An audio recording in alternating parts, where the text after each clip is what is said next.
Hi, everyone. Thanks for hopping in. We're going to give folks a few minutes to trickle in before we get started. Vicky, how's your year starting off?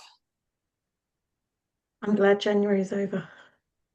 Same, same. Is that I wonder honest? Is that too if, honest? I'm no, joking. not at all. Is anyone else here still having anybody else here have a long January? I've heard from multiple clinics that we experienced it. Multiple clinics have said January was really long. It was awful.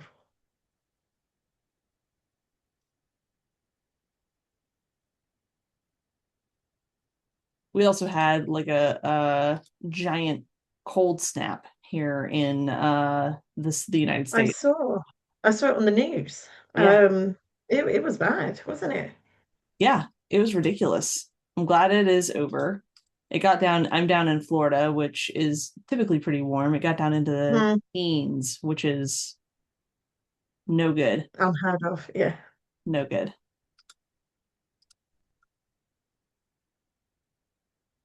us Brits love talking about the weather, so keep going. This is all we like to talk about. I hear that. All right. Well, let's go ahead and get started. I feel like we've got some folks in. It'll be recorded, so anybody who isn't trickling in yet will be able to catch up. But thanks everybody for coming in today. We appreciate you joining us. We're going to spend some time today looking at how some small online changes from your website to your booking flow can really transform those browsers out there looking for a practice into lifelong clients for your clinic. Um, Vicki, why don't you kick it off and introduce yourself? Yeah, absolutely. Thank you, Mary. So my name's Victoria. I'm a qualified veterinary nurse, rather, and I've worked in clinic for over 15 years before joining Vetstoria 7 years ago. I now lead implementation teams and thoroughly enjoy talking to veterinary clinics every day and finding ways to support you. At home, I have four dogs. Went a bit crazy. Got three cocker spaniels, one collie, one cat, three gerbils, and a yellow-bellied turtle called Misha. So life's pretty insane at home, but good insane. And Mary, tell us a little bit about yourself as well. I love that your turtle's name is Misha, by the way. It's a great Yeah, name. Michelangelo. If anyone didn't get the yellow-bellied teenage mutant ninja tinja, it's a reference. Yeah, yeah, a good reference. I'm Mary. I am a certified veterinary technician, which is the same as y'all's RVNs over in the UK, but it's the US edition. I am currently the manager of community engagement and advocacy for Pet Desk. So I get to spend a lot of time doing great webinars for folks like you and also speaking at conferences, engaging with our customers and learning about their wants and needs. Personally, I have one dog right now and seven cats. So you can tell kind of where my preference lies there. But I think everybody here knows how it is. If you've worked in a practice, you bring home a few more pets than maybe you would have had otherwise. You just have those ones that tug on your heartstrings. And my wife still works in clinics. So every once in a while I get the picture and I know that something else is getting added to the family. Um, but yeah, I'm really excited to talk to you guys today.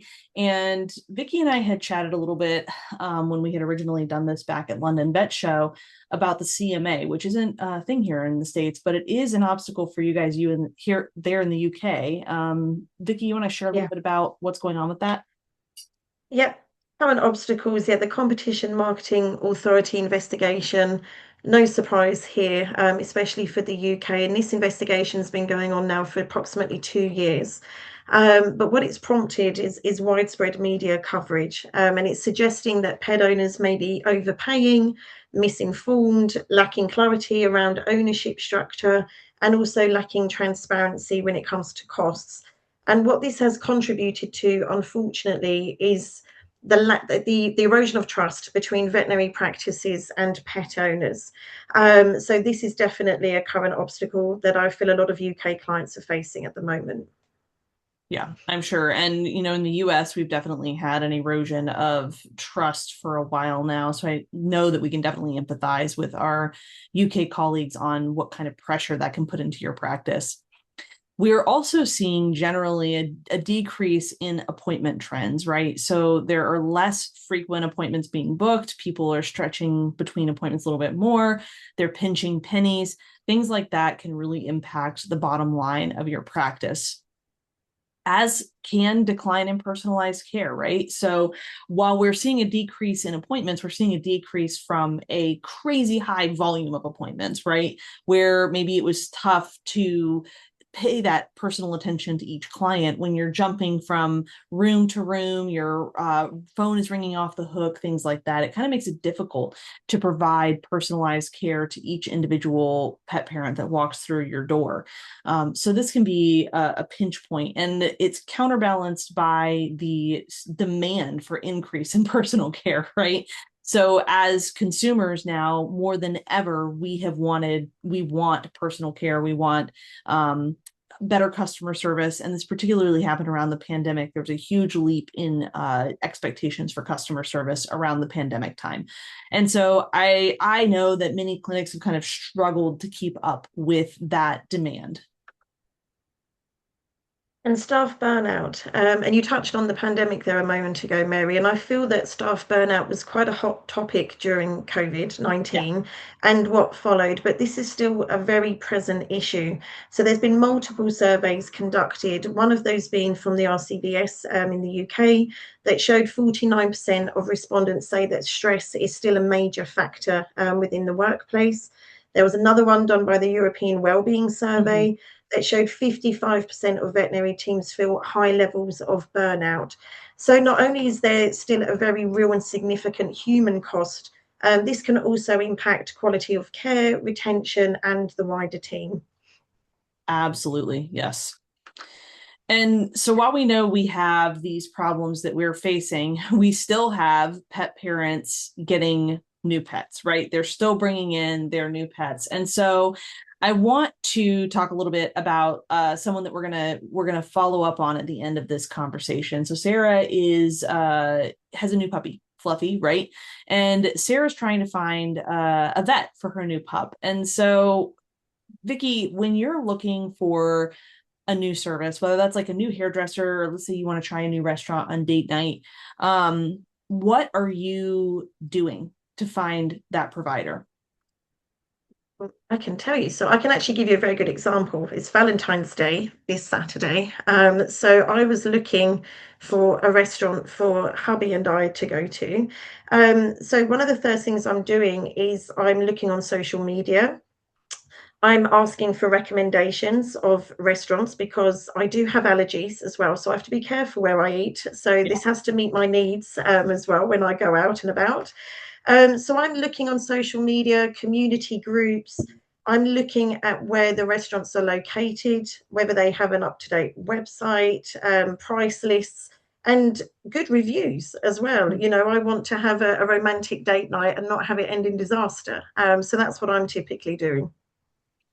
Yeah, absolutely. And it's funny how we can kind of psych ourselves out a little bit when comparing apples to apples on the internet, right? You can have somebody that has 1,000 reviews and 4.8 stars, and somebody that has 200 reviews at 5 stars, and you're still going to lean more towards that 5 star Yeah. restaurant, regardless. Where else might you kind of look if you're, talking to, say, friends and family? Is that something that Yeah. you usually do when you're trying to find a new service? Absolutely. And I'm definitely quite fortunate. Just as in this example, my sister was the one that recommended this restaurant, which she knows safe for me, that she's been to before, and said you Yeah. can't go wrong. So I'm going to listen to her all day long. Yeah. So the power of word of mouth really, really makes a difference there. And some other things that you are going to be doing generally is you're not going to be searching for a specific restaurant, right? You're not going to be Mhm. saying, the restaurant's Right. name or the hairdresser's name. You're going to be searching for like restaurants near me or in this specific area, or Yeah. hairdressers in this area, things like that. And you're also going to read those reviews like we talked about. You're going to dig in there, and it's easy to kind of trick yourself into what a good set of reviews can be. So it really can just be that little difference. That 0.1 stars can make a huge difference in your decision of where to go. So let's start a little bit with some fundamentals, right? So retention and acquisition. I'm going to talk a little bit about retention first. We know that retaining clients is so much cheaper than acquiring new clients, right? For every year that you retain a new client, their average transaction will go up. They're more likely to spend more because they trust you. You've built a relationship. You have that established trust with them, and they want to come back to your practice and spend more money with you. So on average, that can be up to 31% more per transaction, and they're more than 50% more likely to go with your recommendations. So when you do get to that point with Sarah and her puppy Fluffy, where Fluffy might need that senior blood work, they're much more likely to take that recommendation if they are already an existing client. But you also can't ignore the new client acquisition piece. Absolutely. So why is acquisition important? So I've actually got 5 reasons why this is important. So number one being revenue growth. So more clients means more income so that you can cover costs and remain profitable. Number two, replace lost business. Over time, new clients will offset natural attrition from existing clients leaving your practice. Number three, acquisition supports clinic expansion. A larger client base means that you can justify hiring new staff, accommodating CBT requests, also maybe adding a new branch or equipment to your premises. Number four, increasing the market share. So we want you to strengthen your competition and your position locally. And last but not least, number five. So when you enhance staff utilization, when you have more cases coming in, new opportunities for learning, not only will your staff be utilized, but they'll be satisfied as well. So acquisition is important. You know, we want it to be able to increase your online presence. But the key takeaway, as Mary said, client retention is always going to be more cost effective, builds loyalty, improves long-term profitability.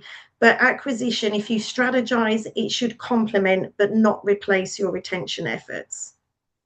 Exactly. You don't want to get into a point where you're losing clients you don't need to be losing and having to spend more money to acquire, because that's never going to get you into a growth phase. That's going to keep you locked into that just treading water. And to Vicky's point, who doesn't want some nice new equipment or potentially being able to get additional staff or doctors in to supplement. So I would love to see, well, I think we've got a poll for this, but I would love to know how many of y'all are currently using technology at your practice and what the challenge has been. So if we don't have a poll, you can just drop it in the chat. We would love to touch on this. I'll give you guys a few minutes to type.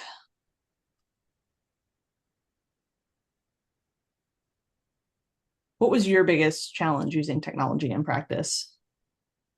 I think resistant to change. You know, we can get. I always found that my time as a veterinary nurse in clinic, we were a little bit in a bubble, and we was in quite a reactive state. You know, I remember actually being in isolation treating some parvo puppies, and it was really stressful. It was a really stressful day.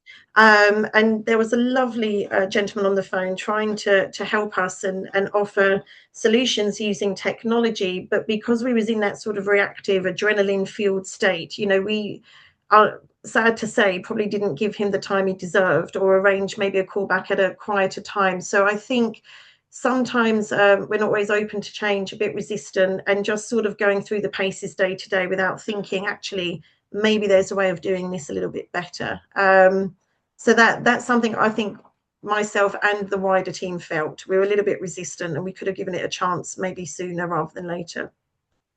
I think that's one of the biggest challenges that any team can face. And I actually just recorded a podcast episode with one of our customers about team resistance to change. So that will actually be on our podcast. It's called Simple Interrupted. That'll be on our podcast the first Monday of March. So if that's a problem you're also facing, you can listen on the podcast and see how customers just like you are tackling that issue. So ultimately, it takes it takes a lot to build a reputation, and it takes very little to completely destroy it. So to build your reputation, you're looking at your brand, your team, your marketing strategy, your culture, your approach to customer service, your protocols. All of that goes into building the reputation that you have. And there's a fun story about how quickly you can ruin your reputation can be ruined, even outside of your own control. So in the States, we have a fast food chain called Wendy's. They sell like hamburgers, things like that. And 20 plus years ago, there was a story of a woman finding a human finger in her chilies, or her chili from Wendy's. And so that story has existed in perpetuity. It's been weaved into the culture in the States now. You could ask any American about the Wendy's finger in the chili, and they'll know exactly what you're talking about. But what really ended up happening is that she planted the finger there. I don't know where she got it, but she planted the finger there in order to sue Chili's and get money and things like that, right? So this wasn't even something that was inside of Wendy's control, and yet still it's kind of woven into the public consciousness at this point. So it's something to really consider how quickly things can turn on their head. And you really want to build a brand that can be resilient to that kind of, and I mean, hopefully nobody finds fingers in your practices, but that can be resilient to that kind of PR nightmare, so to speak. So what goes into creating that strong identity? There's a few pieces here, right? So you want to be able to foster trust. You want to have transparency on who you are, what you do, and why you do it. You want to improve client satisfaction. So everybody on your team should be a part of that story. They should understand how to deliver, and there should be a North Star of how you're treating your clients. And then you want to boost loyalty. So you want to have technology in place that brings your clients back. You want to provide a digital presence. You want to provide an in-person and digital experience that match what your North Star for your customers is, and have your whole team rowing towards the same goal. So, yeah, I was going to say, Vicky, why don't you talk to us a little bit about what it takes to foster that trust? Yeah, absolutely. And when I think about fostering trust, it really is the cornerstone of any successful client relationship. Yes, I'm a nurse, but as a pet owner, that's my family member that I am taking to the vets and, trusting. And so, how can you boost this within the clinic? As Mary mentioned, transparency and communication, whether that's diagnostics, treatment plans, costs, being transparent upfront is certainly going to help build confidence in regards to your pet owners. The second one here, empathy. So empathy is really important, and we know that when clinics prioritize empathy, it does create meaningful, long-lasting connections. I still remember vets that were so wonderfully empathic towards me with dogs that were treated 20 years ago, and I still remember their names and their faces. And this is really important because when we take the time as veterinary teams to really understand our pet owners, their fears, their concerns, their attachments to their pets, that's going to foster trust and loyalty in the long run. And then community. Community is an interesting one because when we foster stronger ties within the local community, this does build trust, and it resonates deeply with us as pet owners because as humans, we are hardwired for social connection. We thrive on cooperation, shared knowledge, mutual support. So by participating in events such as workshops or fun days, partnering with local charities or shelters, it demonstrates to the pet owners that your care goes far beyond the veterinary practice, and they get a sense of feeling like they belong and that they can trust you. That's huge. And you can build that trust through everyday client experience, right? This is something Vicky touched on, but it's a huge focus point because it covers different touch points and interactions, right? So first you want to think about How's your client finding out about your practice? Is your mission readily available for them to see? Can they connect with you over social media? Are there stories on social media of pets that you've saved or graduates from chemotherapy or things like that that you can share that kind of help build that trust? And then when they do want to come into your practice, is the process streamlined? Is it easy to schedule? Are wait times as minimal as possible? When they are in your practice, what are their interactions with the staff like? Are they friendly? Are they empathetic? Are they rushed? Is your staff on the phone the moment they walk in the door so they're unable to provide a greeting? Things like that really make a huge impact on the client experience and client satisfaction. And then feedback. It's really important that you're addressing feedback. And in fact, studies show that clients are much more likely to forgive negative reviews if they've been responded to. So this is why it's really important. Not only is it important because of the perception of your pet parents, it's important because you want to make sure that you're really being receptive to feedback and implementing new procedures as they make sense at your clinic based on your client's feedback. Because if one client is saying it, you've probably got a lot more clients thinking it. And some of these things we know are always going to be out of pocket, right? People are going to complain, find reasons to be unhappy. But we have to really discern those folks from the folks who are giving us actionable feedback, even if it's packaged in emotional language. Ultimately, that loyalty can really reduce reliance on that new client acquisition we talked about, and it can actually put you into that growth phase. Absolutely. And boosting loyalty is really important.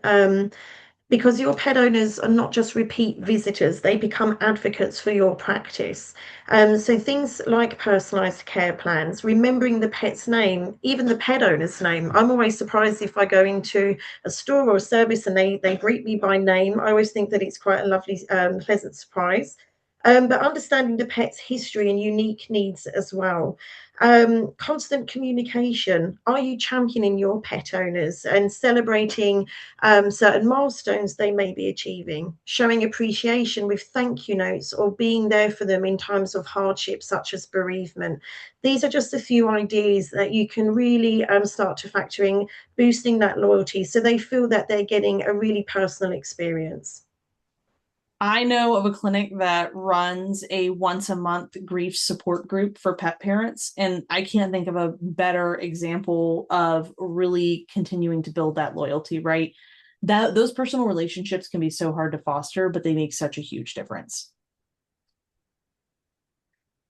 So, I want to talk a little bit about some statistics that we know to be true in our industry, right? So, we know that mobile searchers are more likely to contact your business if you have a mobile friendly website because they can actually see your website. They can see what's going on. They can find next steps. They can see your call to action, whether that's to book or whatever that might be. So it's a real issue to not have websites that are accessible by everybody who's searching for you. Again, 61% of people are searching are going to abandon if they don't have a mobile friendly website. What are some things that clinics can do to adapt to this kind of shift in technology usage? First thing I would do, Mary, is I would actually run an audit of your current site. I would look at what it really looks like on the mobile phone, and getting team members, pet owners involved to really assess whether your site is mobile friendly. As Mary was mentioning, there should be some very clear, large call to action buttons on your mobile device. So that if I've got an emergency, I know where I can find that information quickly and efficiently. Things like loading times as well. Do you have large images or videos that are slowing and dragging that time down? I would be addressing that first and foremost. And when we think about on you accessing the site via a mobile, are you found on Google? If I'm on Facebook or your Instagram pages, again, is there clear sort of signage that points me in the right direction so I can navigate your information easily? So I'll be looking at the integration points that you're expecting your pet owners to use and whether this is a seamless experience for them. 100%. And really, they're not even searching for your practice. We talked about this earlier, right? So they're searching on their mobile Mhm. phones, but they're searching for vet near me, or they're searching for things like, hey, why does my dog's breath smell bad? How are clinics supposed to stand out in an environment where people aren't searching directly for their practice? Absolutely. And this is where we focus on SEO, which I'm quite passionate about. And when we think about your website in particular, it does fall into two categories. The first being the user experience. You know, we want the website to be easy, helpful, and pleasant for your customers. But number two, we also want Google to be able to find you and understand what your website is, what it offers, and ultimately for pet owners searching for you online can find you with ease. And it's important to mention that perception is reality. You're not your customer. So a lot of clinics do fall into the trap of, well, my website's okay and it does the job. But unfortunately, it's what your pet owners are thinking that truly matters and how easily they can find you. And I think it's the next slide, Mary, that kind of focuses a little bit on Google searches and rankings here. But first of all, if your website is not safe and secure, Google will penalize you. You will not be at the top of that ranking list. And, you know, we live in a digital age where we're very conscious of what sites we're visiting. So ensuring that you have an SSL certificate on your website is key. But also another way of ranking, improving your ranking rather, is having a Google business profile. So this is definitely going to boost your visibility to pet owners. And Mary was mentioning a little bit earlier about reviews. Google loves reviews, recent, positive, but importantly, responded to as well, because not only does this boost your rankings, but you're building trust with pet owners and any new clients that perhaps are exploring you. So that's something very key to think about here. The other thing to mention is your website itself. Mary touched on what people may search for in the Google taskbar. We need to think about, is your location scattered throughout your website? Are you mentioning your local town, local landmarks? Are we also adding specific keywords? We want things like puppy, dental, vaccination to be within your services page, but also your blog posts, your FAQs. Again, boosting that ranking so pet owners can easily find you. And not to mention your unique selling points. Mention if you're a specialist in a particular area or whether you're fear-free certified. This is going to help you stand out amongst the competition. And the reality is that you only have a few minutes to capture people's attention. Even once you do all of that work and you get them to your website, you're only going to get them to visit about 2 pages and you're only going to have them for about 2 minutes. So you've done all this hard work to get them to click on the website. What do you need to keep them there long enough to convert to a client? Absolutely. Online booking is really important. Again, we live in an age where a lot of pet owners, even like you said earlier, for other services, we expect to be able to book online. So we do need to help clients get there, and ideally, it should be in less than 3 clicks. So we want those large call to action buttons to help me navigate to booking an appointment online. We also want that fast loading time, as mentioned before. But when we are actually thinking about the online booking tool, we really do want to mirror as closely as possible what you're offering pet parents over the phone. So are you allowing new and existing clients to book online? Are you offering services for vets, specialists, and nurses? We want them to be able to book with ease a variety of appointments. But again, we also need that integration, not just on your website to be clear and visible, but on other platforms such as Google Business and social media as well. I know you're not surprised, but it does have to be mobile friendly, right? It's important because 60% of those digital appointments are being made from a mobile phone. How do we make sure that clients are able to book with us online? We've got our appointment button, we've got all those things. Should that appointment button lead to a form, or what would be easiest for clients? The easiest and the best practice for clients is we want them to stay with on the website. We don't want it to go to a request form or be taken to a different site or have to log in to a separate app. We want to make this as easy and as convenient for your pet owners as possible. And by doing integrations within your website, we keep them there. So if they want to explore and look around and see what you offer, great. You know, we want them to be able to seamlessly book an appointment, whether they're new or existing, be able to see real-time availability as well, without having to say, you know, wait for an answer from yourselves. Is that appointment at 3 o'clock tomorrow available? They can see immediately with Vetstoria that this is free. They can book that appointment and receive that confirmation. And this is really important. We have pet owners, of course, that are working all day. They sit down at the dinner table at 6 o'clock, 7 o'clock at night, and they think, gosh, I need to book in that vaccine appointment. Let them do it out of hours after you've closed. You don't have to worry about them, or they have to wait for you to open the following day. So yeah, there is very seamless integration that we can implement to help your customers there. One less voicemail to come into the following morning, which is Absolutely. what Or request everybody for, yeah. wants. So we talked a lot about, what clients are looking for and what they're demanding. Let's look at the data on this, because we did do a pet parent research report, which if you have not seen it yet, I would strongly recommend checking it out. You can find it on Vetstoria's website. But we know that clients want frictionless convenience, right? So the majority of clients are not able to find the information they need on a website. So to your point, Vicki, the website that they're looking at isn't structured to show opening hours, where the business is located, what kind of services they offer. Those are table stakes. Like having a blog and all those things, that's how you really stand out. That's how you get to the top of your Google rankings. But you've got to, at minimum, have clear information on your business and how it functions for clients when they're looking for you. And almost 40% of people couldn't get into a website that would load properly. That's really, really troublesome, because with your website being your billboard, your digital billboard, essentially, that's like having your digital billboard spray painted over, right? Like that's not a good look. You don't want that associated with your brand at all.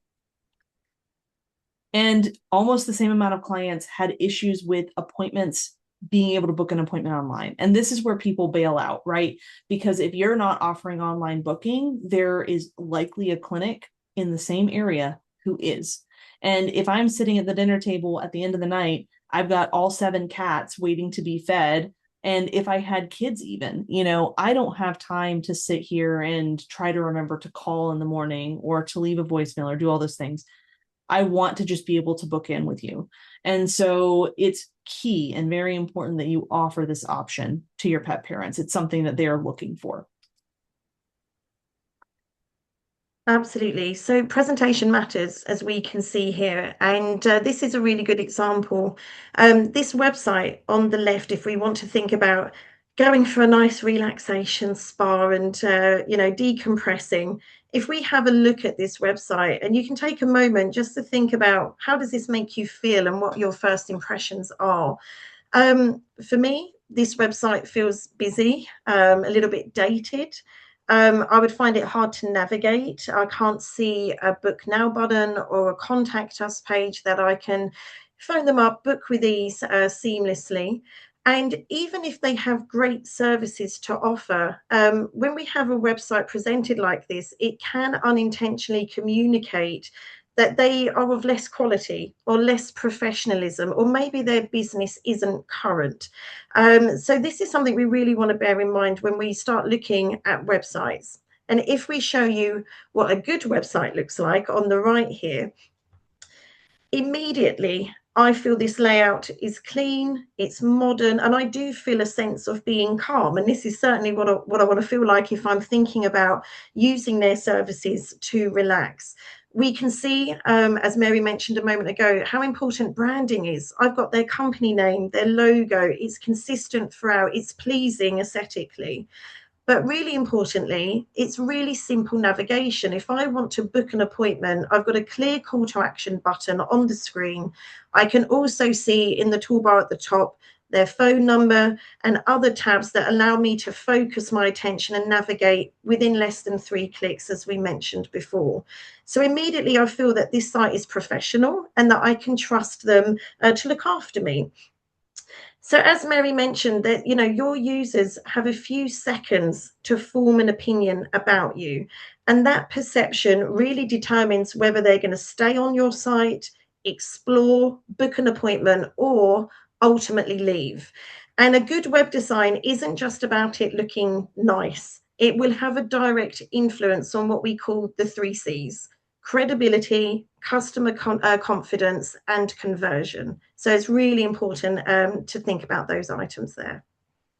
I think we've all been to like been, shopping or something like that and wandered into a store where you're just like, oh no, this is not my vibe. I'm not getting anything here. You got to get out of there. It's the same thing with a website, right? Like they're going to wander into your website, and if it is not something that they find interesting or intriguing to purchase, they're going to wander out without purchase anything. Mhm. And so we have to think about the pet parent journey as a whole, right? What does that look like? Pet parents aren't just walking in off the street anymore. They're not searching through the yellow pages to find a veterinarian to call. They are doing everything online before they ever even call your practice. So this is where the website comes in, right? This is bringing awareness. This is where social media comes in. All of these pieces come together to raise client awareness of your practice. And then we need them to have a clean and clear way to book their appointment that meets their lifestyle needs, right? That gives convenience where it matters most. And that tool also needs to be able to communicate prior to the visit to make sure they know when they should come in. What are the expectations for when they come in? Do they need to bring anything? What messaging should be in that appointment reminder? Things like that. So that tool should be able to remind those pet parents when they need to come to the practice. And then that puts the ball in your court, right? So during the visit, you want to provide that customer service experience that stands out and creates a wonderful memory and shows that you care. And the way you do that is by getting yourself off of the phones, not taking phone calls for things that are simple and easy to do, like what are your hours? How do I book an appointment? Can I schedule a prescription refill?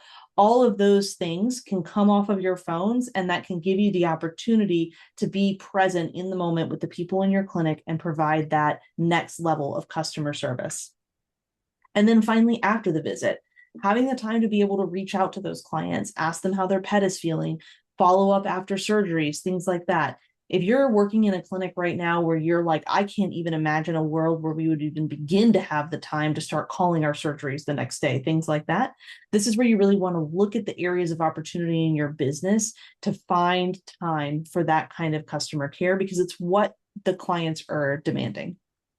And that can help you engage them long term, keep them coming back to your business, and bring in new clients over time. So that way your business can always be growing. Even if it's just a little bit, your business can always be growing year over year. So, how to attract Sarah to your clinic? So, just to summarize here. So, as we mentioned, a modern, mobile, responsive website. Perception is reality.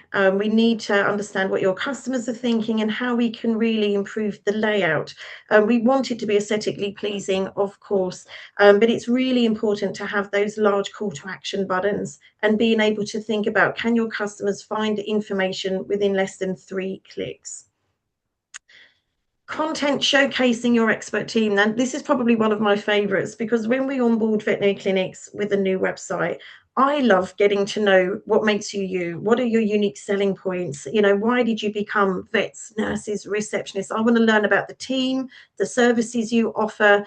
And as mentioned, being a pet owner as well, I want to know that my family member, my lovely pet, is in safe hands, and that I can trust you to look after them. Convenient 24/7 online booking. Mary hit the nail on the head. When you've got 7 cats, you've got a busy lifestyle, it's quite chaotic.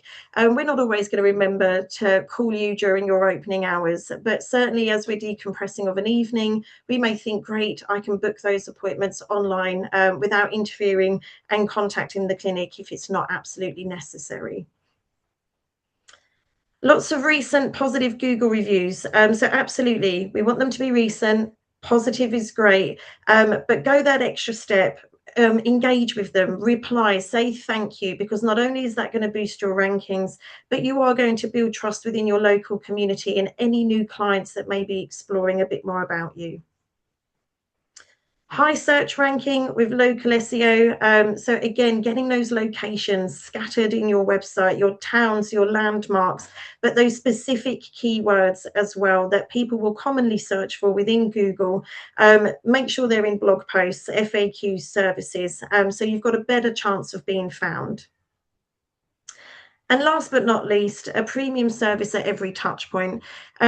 When I think about online digital presence, we want it to mirror the services and the lovely warmth and empathy that you're giving to clients when they're face to face with you or you're talking over the phone. So let every engagement, even if it's online as well, have that excellent touch point that you would normally have within clinic so you can strengthen those relationships.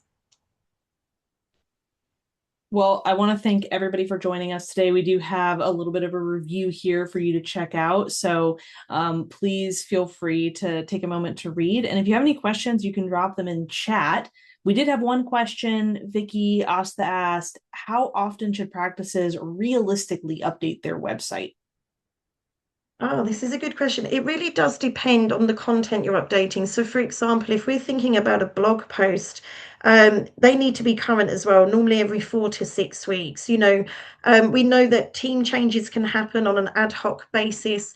Services tend to stay the same. So, having a good website, can put you in good stead. But along the way, updating your blog posts, making sure that we continue to be SEO optimized and adding any sort of key services or unique selling points will help just keep that current so that not only are you attractive for new clients, but that your existing customers are also coming back and reading the latest on what you're offering. So it's not necessarily that your whole website needs an overhaul on a regular basis, but just keeping it current with those content pieces that typically do change. I think it's important to mention too that these changes aren't going to be immediate, right? So if you make Mhm. these changes, it's going to take your website a little bit of time to improve its ranking. So keep Yeah. at it. So don't post one blog and think, oh, I'm not on the first page of Google. Keep posting, keep after it, because that ranking takes a little bit of time to come. Absolutely. And let your customers know, I'm quite guilty in the sense that I don't know when the last time was that I looked at my own veterinary clinic's website. And to be honest, I don't really receive any material to do so. So engaging with your clients, telling them about your latest blogs or your latest offerings, get them to keep revisiting it so they do become advocates for your practice. And you can leverage that within social media as well. Absolutely. And it will drive more business to your not business, sorry, visits to your practice, more traffic to your website. If Mhm. you're advertising those blogs, if clients know, hey, if I go to the website every 2 weeks, I'm going to have some more information on how to care for my pet. You guys are the subject matter experts on pet care, on pet health. And so this is a great way for you to show that, drive traffic to your site, potentially convert Mhm. some of those into customers. Well, I want to thank everybody for joining us. Thank you so much, Vicky, for being an incredible co-host as always. I appreciate your knowledge and expertise. If you have any questions, you can feel free to email us or you can book a demo on vetstoria.com/demo. Thanks, everybody. Thank you, Mary. Bye, everyone.